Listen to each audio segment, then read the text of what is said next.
Assalamualaikum warahmatullahi wabarakatuh. Sahabat fillah rahimakumullah. Selain meminta untuk mencabut nyawanya, Nabi Idris juga pernah memohon untuk diperkenankan melihat surga dan neraka. Allah pun kembali mengizinkan dan mengabulkan keinginan hambanya tersebut. Suatu hari, ketika Nabi Idris dan malaikat Israel beribadah bersama, kemudian Nabi Idris mengajukan sesuatu permintaan yang sangat unik. "Bisakah engkau membawa saya melihat surga dan neraka, wahai malaikat Israel?" tanya Nabi Idris alaihissalam. Israel lantas menjawab, "Wahai Nabi Allah, lagi-lagi permintaan darimu sungguh aneh bagiku. Mengapa engkau meminta hal itu? Bahkan para malaikat saja takut melihat neraka, wahai Nabi Allah." Nabi Idris menjawab, "Terus terang, saya takut sekali dengan azab Allah tersebut. Tetapi mudah-mudahan iman saya akan menjadi lebih tebal setelah melihatnya." Kemudian malaikat Israel pun meminta izin kepada Allah Subhanahu wa taala dan beliau pun mendapatkan restu.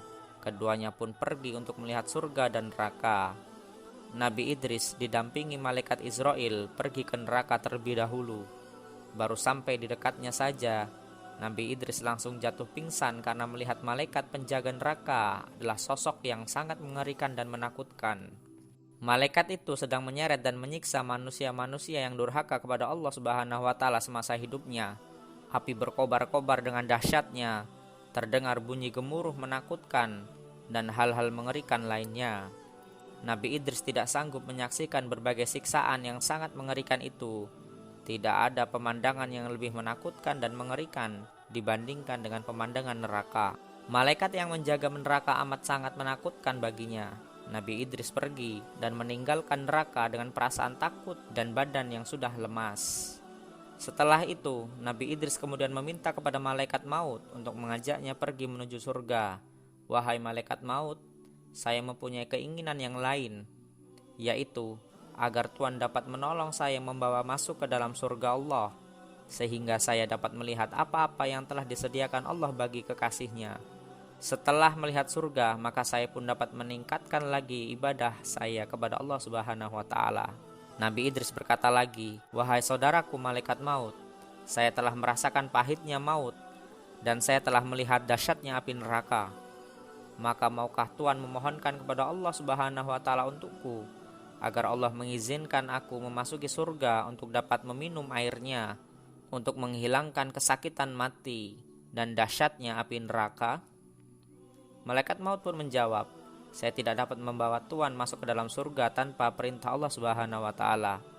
Lalu Allah Subhanahu wa taala memerintahkan kepada malaikat maut agar ia membawa Nabi Idris masuk ke dalam surganya.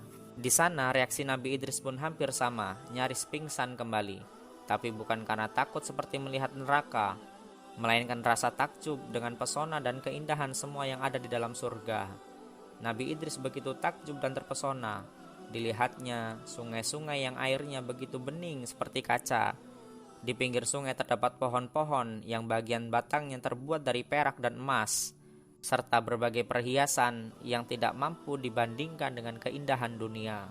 Lalu ada juga istana-istana megah dan indah untuk para penghuni surga.